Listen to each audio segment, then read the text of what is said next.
Halo, apa kabar? Saya Nico Omediongkere, VP Research and Analysis dari PT Valbury Asia Futures. Welcome to Valbury News. Hari ini saya akan menyampaikan laporan research terbaru kami mengenai trading opportunities in the forex market atau peluang-peluang menarik di pasar valuta asing. Oke, jika kita ingin membahas peluang-peluang yang menarik di pasar valuta asing, kita tentunya harus melihat pergerakan US dollar terlebih dahulu. Dan kalau kita melihat di chart pertama, kita melihat US dollar index di weekly chart, bahwa ada garis supportnya yang sangat jelas di sini terletak di sekitar 78.90. Dan kemarin memang garis tersebut terancam putus atau dipenetrasi ke bawah, tapi ternyata bertahan dan membentuk suatu reversal signal ke atasnya. Kita melihat di sini juga ada RSI atau Relative Strength Index yang menunjukkan bahwa ada bullish divergence di antara harga dan juga indikatornya di sini. Seperti kemarin juga saya pernah membahas, bullish divergence adalah di mana indikator sudah naik tetapi harga masih turun. Dan pada akhirnya hukum analisa teknikal mengatakan bahwa harga nanti pada akhirnya akan mengikuti pergerakan indikator di bawah. Jadi kita melihat juga ke depannya kemungkinan besar US dollar akan berhasil balik ke atas daripada menurunnya. Karena tadinya ada ancamannya bahwa di sini ada head and shoulders pattern. Di mana di sini kepalanya, di sini bahu kirinya, dan bahu kanannya. Tapi ternyata dengan berhasil mempertahankan trend line di sini, kita kemungkinan besar malahan akan berbalik menguat. Nah, kalau kita melihat juga sentimen terhadap dolarnya ini menunjukkan bahwa sentimennya sebetulnya rendah sekali. Kita melihat di sini panahnya bahwa banyak sekali orang pesimis atau negatif terhadap pergerakan US dollar. Ini juga biasanya berbarengan dengan baliknya US dollar ke atas ya, di mana terlalu banyak orang menjual US dollar, pada akhirnya tidak ada yang bisa menjual atau mau menjual US dollar lagi dan tinggal pembeli yang akan mendorong harganya naik. Nah, kalau kita melihat juga daily chart-nya, ini menarik sekali. Kita melihat ada resistance di sini dengan level tertinggi kemarin di 80.338. Nah, untuk sementara waktu memang dia tertahan di bawahnya. Namun kalau kita melihat ada semacam pola flag atau bendera yang biasanya mengindikasikan bahwa ini hanya konsolidasi untuk sementara waktu, di mana nanti pada akhirnya trend line yang terbentuk di sini juga akan pecah ke atasnya. Nah, biasanya jaraknya nanti pecahnya adalah jarak dari sini ke sini, kita melihat nanti diproyeksikan ke atasnya. Dan kalau kita melihat sebelumnya, level 81.388 harusnya bisa tercapai dalam waktu beberapa pekan ke depannya. Juga perhatikan RSI pada saat ini sedikit overbought. Dengan demikian juga tidak heran kalau misalnya US dollar untuk sementara waktu sedikit tertahan. Nah, kalau kita melihat euro, kemarin juga sempat dibahasnya, ini weekly chart yang menunjukkan bahwa ada semacam rising wedge, di mana harganya makin menyempit ke atasnya, di mana support dan resistance juga makin dekatnya. Nah, kita melihat kemarin level tertinggi belum berhasil dilewati lagi, hampir mencapai 1.40 kemarin, dan sekarang juga supportnya di sekitar 1.3725. Pada saat kita bicara, kita melihat juga harga running adalah di sekitar 1.37-an, masih tertahan di bawah supportnya di sini yang kemungkinan besar ke depannya malah akan bertindak sebagai resistance. Juga kemarin sudah disampaikan bahwa ada semacam bearish divergence yang juga menunjukkan bahwa kemungkinan ke depannya harganya akan cenderung turun. Nah, ini kita melihat daily chart-nya di mana support sudah dipecahkan ke bawahnya. Sekarang terlihat lagi bahwa ada semacam konsolidasi atau pola bendera yang mulai dibentuk di mana harga akan cenderung ke samping sebelum nanti melanjutkan penurunannya ke depan. Kita melihat juga menarik di sini ada supportnya di sekitar 1.3650. Level ini memang harus pecah secara signifikan sebelum kita bisa memastikan bahwa penurunan akan berlanjut terus. Juga di sini RSI menunjukkan bahwa euro pada saat ini sedikit oversold. Jadi juga jangan terkejut jika misalnya ada sedikit konsolidasi terlebih dahulu sebelum melanjutkan penurunannya. Nah, di hourly chart lebih terlihat lagi bahwa euro setelah turun dari 1.39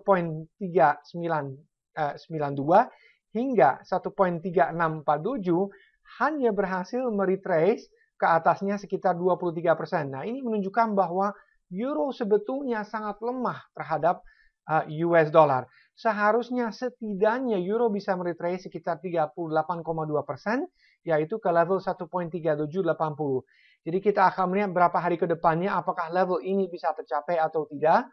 Namun, apakah tercapai atau tidak, nanti ke depannya, apabila misalnya level terendah di sini, di 1.3647 dipecahkan ke bawah, yakinlah bahwa penurunan akan berlanjut terus, dan nanti kita akan turun lebih dalam lagi.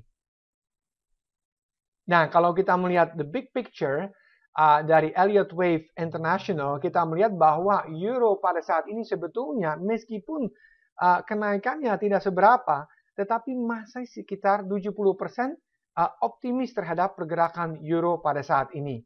Nah, ini juga menunjukkan bahwa sebetulnya downside-nya itu untuk euro sendiri masih cukup besar, dan bukan tidak mungkin sebelum tahun ini berakhir, kita akan kembali ke level di sini di sekitar 1.18 hingga 1.22. Jadi sekali lagi, downside untuk euro masih cukup besar pada saat ini.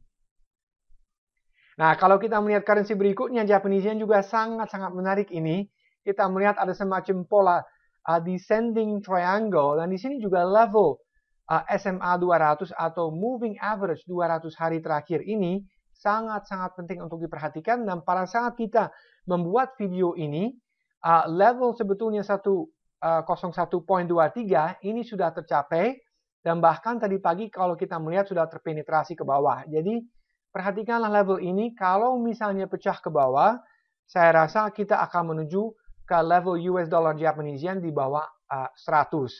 Nah, perhatikan juga di sini sebetulnya wave 5 selesai di 105.44, lalu dia bentuk wave A ke 100.74, lalu wave B ke 104.12, sekarang tinggal terbentuknya wave C. Nah, sekarang mungkin Anda pasti tanya, kira-kira sampai ke level berapa WFC? Nah, kita melihat di chart berikutnya, level-level yang wajar untuk koreksi untuk Japanese yen adalah sekitar 94, yang merupakan Fibonacci retracement sebesar 38,2%. Jadi, saya rasa ke depan, kalau misalnya ada koreksi, mungkin kalau Anda ingin beli US dollar Japanese yen, lebih bijaksana jika Anda menunggu level pertama di sini di sekitar 94. Apabila level ini tidak bertahan, bukan tidak mungkin bisa turun lebih lanjut lagi sampai mencapai sekitar 89.